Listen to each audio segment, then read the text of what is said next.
ज्यादातर beginner trader को पता नहीं होता कि कैसे मार्केट में परफेक्ट एंट्री और एग्जिट करेंगे, क्योंकि उन्हें चार्ट रीडिंग करना नहीं आता है। चार्ट रीडिंग करना ट्रेडर्स धीरे धीरे मार्केट में सीखते हैं, उनके अनुभव उन्हें यह सिखाते हैं। इसीलिए मैं अपने 4 साल के ट्रेडिंग अनुभव से जो चार्ट रीडिंग करना सीखा है, उसे कंप्लीट इस वीडियो में हम सिखाने वाले हैं। जब आपको चार्ट रीडिंग करना आता है, तब आप कंफ्यूज नहीं होते कि मार्केट में कब एंट्री करनी है और कब एग्जिट करनी है, जिससे आप स्ट्रॉन्ग ट्रेडिंग डिसीजन बना पाते हैं। शुरू करते हैं वीडियो को और स्टेप बाय स्टेप गाइड सीखते हैं कि कैसे लाइव मार्केट में चार्ट को रीड करके ट्रेड में एंट्री और एग्जिट करते हैं। चार्ट रीडिंग करने के लिए सबसे पहले आपको पता होना चाहिए कि चार्ट में बनने वाले कौन कौन से मोस्ट पावरफुल कैंडलस्टिक पैटर्न होते हैं।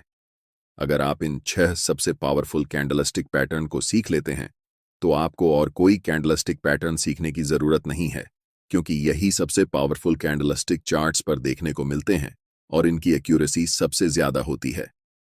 कैंडलस्टिक 2 तरह के होते हैं, पहले बुलिश कैंडलस्टिक पैटर्न और दूसरा बेयरिश कैंडलस्टिक पैटर्न, और हर एक ट्रेडर के लिए दोनों तरह के कैंडलस्टिक पैटर्न बराबर इंपॉर्टेंट होते हैं।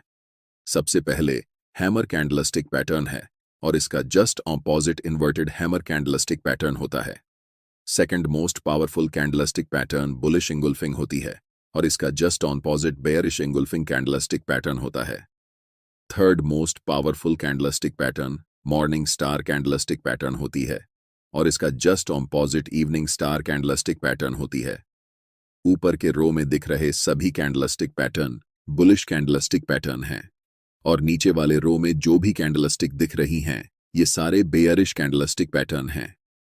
इन सभी 6 मोस्ट पावरफुल कैंडलस्टिक पैटर्न के ऊपर मैंने एक सेपरेट वीडियो बनाया है, जिसे आप इस वीडियो को देखने के बाद जरूर देख लेना, लिंक डिस्क्रिप्शन में है।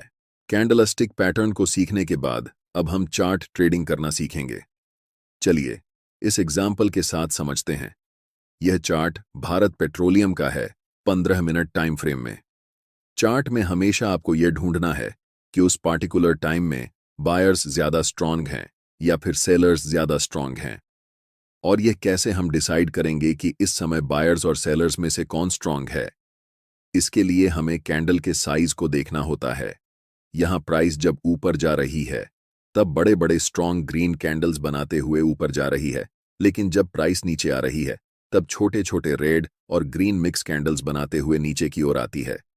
इसका सिंपल सा मतलब यही होता है कि बायर्स यहां पर स्ट्रांग हैं और सेलर्स कमजोर हैं।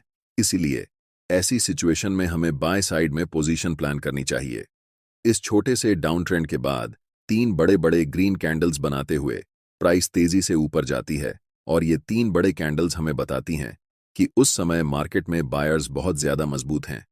अंतिम कैंडल में एक लंबी अपर विक बनती है और वहां से प्राइस धीरे धीरे छोटे छोटे मिक्स कैंडल्स बनाते हुए कभी ग्रीन कभी रेड नीचे की तरफ आती है।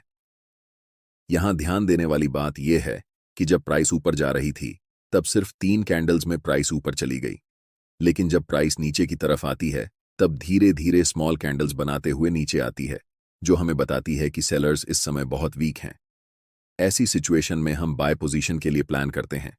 ट्रेड में एंट्री के लिए हमें इंपॉर्टेंट रेजिस्टेंस लेवल को चार्ट्स पर ड्रॉ करना होगा। जैसे ही प्राइस बड़े ग्रीन कैंडल्स बनाते हुए रेजिस्टेंस लेवल के ऊपर क्लोज करती है, तब हम ट्रेड में एंट्री लेंगे, जिसमें हमारा स्टॉप लॉस ब्रेकआउट कैंडल के लो के नीचे होगा और टारगेट स्विंग हाई या फिर 1:3 रिस्क रिवॉर्ड रख सकते हैं।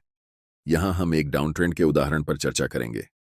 डाउन ट्रेंड में अक्सर जब प्राइस नीचे आती है, तब स्ट्रॉन्ग रेड कैंडल्स बनाते हुए नीचे आती है, लेकिन जब प्राइस रिकवर करती है, तो धीरे धीरे छोटे छोटे कैंडल्स या मिक्स कैंडल्स बनाते हुए ऊपर की तरफ जाती है। इस सेटअप का मतलब यह होता है कि इस समय बायर्स बहुत कमजोर होते हैं और सेलर्स ज्यादा मजबूत होते हैं। इसलिए हमें ऐसी सिचुएशन में सेल साइड पोजीशन प्लान करनी चाहिए। इसी चार्ट में जब प्राइस अगली बार नीचे की तरफ जाती है, तो बड़े बड़े रेड कैंडल्स बनाते हुए नीचे की तरफ जाती है, लेकिन जब प्राइस रिट्रेसमेंट में ऊपर की तरफ आती है, तो छोटी छोटी रेड और ग्रीन मिक्स कैंडल्स बनाते हुए ऊपर जाती है। यह हमें बताता है कि बायर्स इस समय बहुत कमजोर हैं और सेलर्स बहुत ज्यादा स्ट्रांग हैं। इसलिए हम सेल साइड में पोजीशन बनाएंगे। ट्रेड में एंट्री के लिए सबसे पहले हमें इंपॉर्टेंट सपोर्ट लेवल को ड्रॉ करना होगा। जब भी प्राइस इस सपोर्ट लेवल को ब्रेक करके नीचे की तरफ क्लोज होती है, तब हमें सेल साइड में एंट्री बनानी है। हमारा स्टॉप लॉस ब्रेकडाउन कैंडल के जस्ट अबव होगा और टारगेट स्विंग लो या फिर एक है 3 रिस्क रिवॉर्ड रेशियो में होगा। ये तो हमने समझा कि जब प्राइस अप ट्रेंड या फिर डाउन ट्रेंड में रहती है तब हमें कैसे चार्ट को रीड करना है। लेकिन इसके अलावा जब प्राइस साइडवेज रहती है तब हमें क्या करना चाहिए, ये भी जान लेते हैं।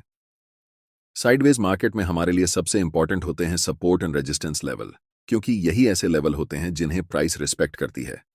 लेकिन ज्यादातर traders support and resistance level को गलत तरीके से इस्तेमाल करते हैं।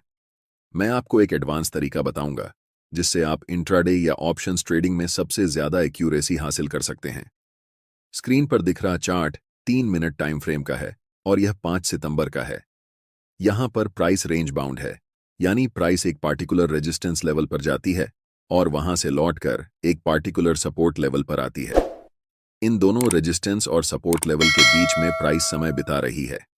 अब ऐसी सिचुएशन में ट्रेडर्स के मन में कंफ्यूजन होता है कि उन्हें ब्रेकआउट में ट्रेड लेना चाहिए या फिर रेजिस्टेंस से सपोर्ट तक और सपोर्ट से रेजिस्टेंस तक ट्रेड लेना चाहिए। इस कॉन्सेप्ट के बाद आपके मन में यह कंफ्यूजन नहीं रहेगी, इसीलिए वीडियो को ध्यान से देखना। जब भी प्राइस बिना टाइम स्पेंड किए डायरेक्ट किसी भी इंपॉर्टेंट लेवल, चाहे वह रेजिस्टेंस हो या सपोर्ट एरिया, को ब्रेक करती है, ज्यादातर समय वह ब्रेकआउट फेल या ब्रेकडाउन फेल होता है। छोटे टाइम फ्रेम में जब हम ऑप्शंस या इंट्राडे ट्रेडिंग करते हैं तो यह एक ट्रैप होता है।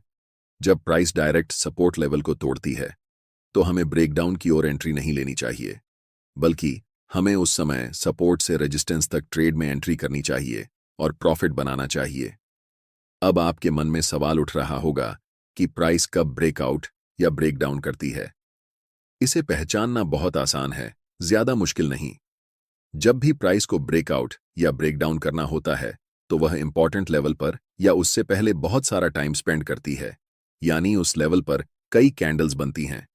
इसके पीछे एक साइकोलॉजी होती है।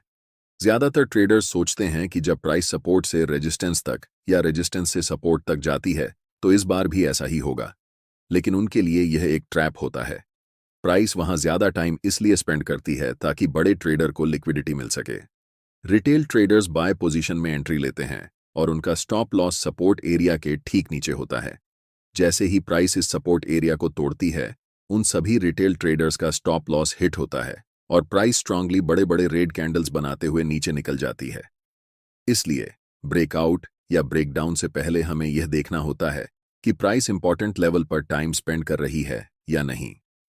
अगर प्राइस ऐसे लेवल पर टाइम स्पेंड करती है और तब ब्रेकडाउन या ब्रेकआउट करती है तो हमें ब्रेकआउट या ब्रेकडाउन ट्रेड में एंट्री लेनी चाहिए। यह कॉन्सेप्ट आपके लिए सबसे ज्यादा इंपॉर्टेंट है, क्योंकि ज्यादातर इंट्राडे या ऑप्शन ट्रेडर्स सपोर्ट और रेजिस्टेंस लेवल को गलत तरीके से ट्रेड करते हैं।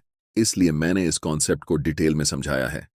ट्रेड में एंट्री करने के लिए आपका स्टॉप लॉस टाइम स्पेंड करने वाली कैंडल के ऊपर होगा और टारगेट स्विंग लो या 1:3 रिस्क